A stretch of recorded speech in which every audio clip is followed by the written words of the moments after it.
భవిష్యత్తులో పెద్ద కుటుంబాలను ఆదరిస్తాం, ఎక్కువ బెనిఫిట్స్ ఇస్తాం. మీరు కానీ కలిసి ఉంటే, ఈ మధ్యకాలం నేను చూశాను, ఇంటి కోసం విడిపోతున్నారు, రేషన్ కార్డు కోసం విడిపోతున్నారు. ఒకప్పుడు పెద్ద కుటుంబాలు ఉండేటివి, కలిసి ఉండేవాళ్ళం, కలిసి ఉంటే చాలా ఆనందంగా ఉండేవాళ్ళం. ఇప్పుడు ఒక కొడుకున్నా విడిపోతున్నాడు, వేరే కాపురం పెడుతున్నారు.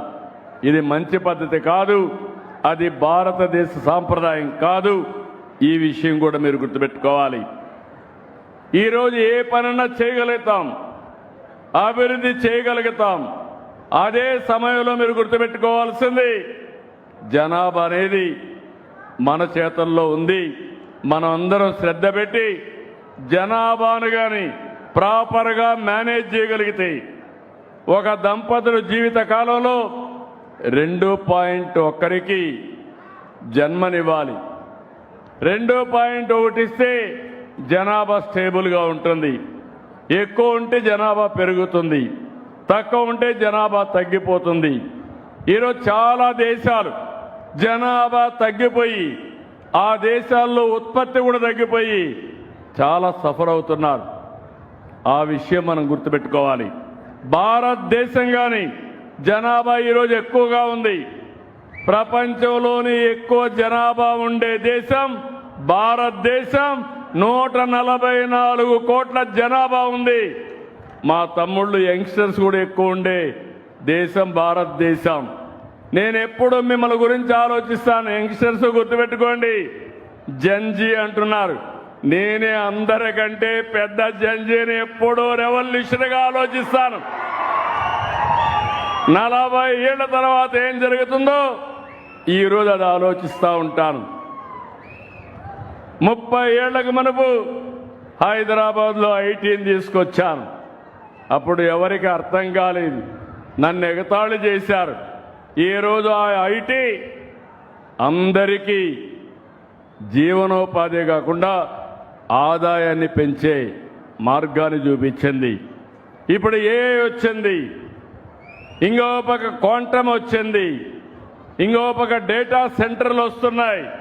నేను అందుకే విజ్ఞప్తి చేస్తున్నా మా యొక్క జంజీ పిల్లలందరికీ, మీకు పెద్ద జంజీ నేనే.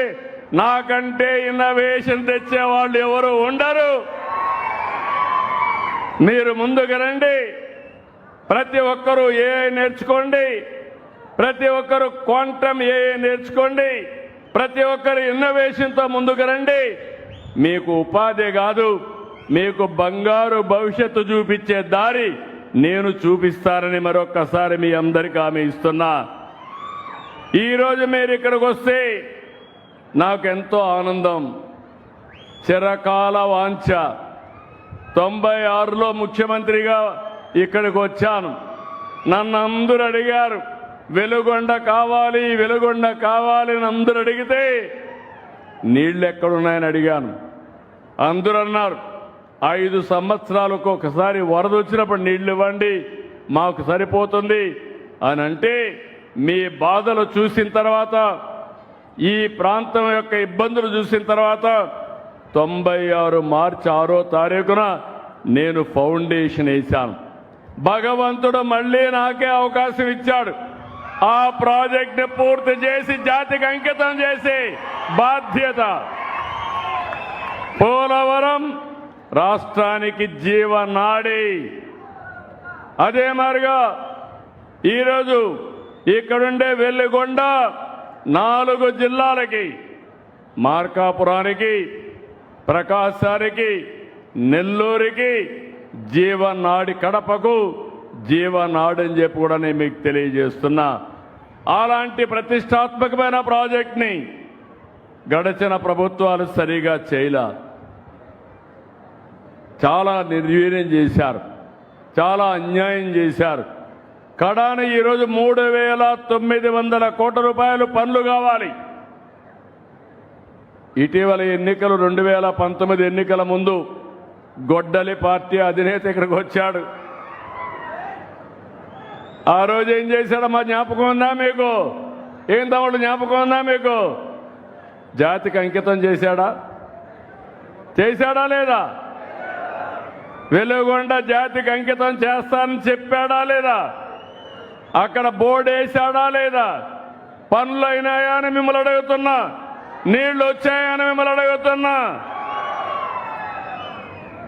మీరైతే ఇప్పుడు కూడా కొంతమంది ఇక్కడ గొడ్డలి పార్టీకి పనిచేసే వాళ్ళు ఉన్నారు. ఆత్మవిమర్శ చేసుకోండి. రాష్ట్ర ప్రయోజనాలు కావాలన్నా, మీరు మీ పిల్లలు బాగుండాలంటే గొడ్డలి పార్టీ లాభం లేదని మరొకసారి విజ్ఞప్తి చేస్తున్నా.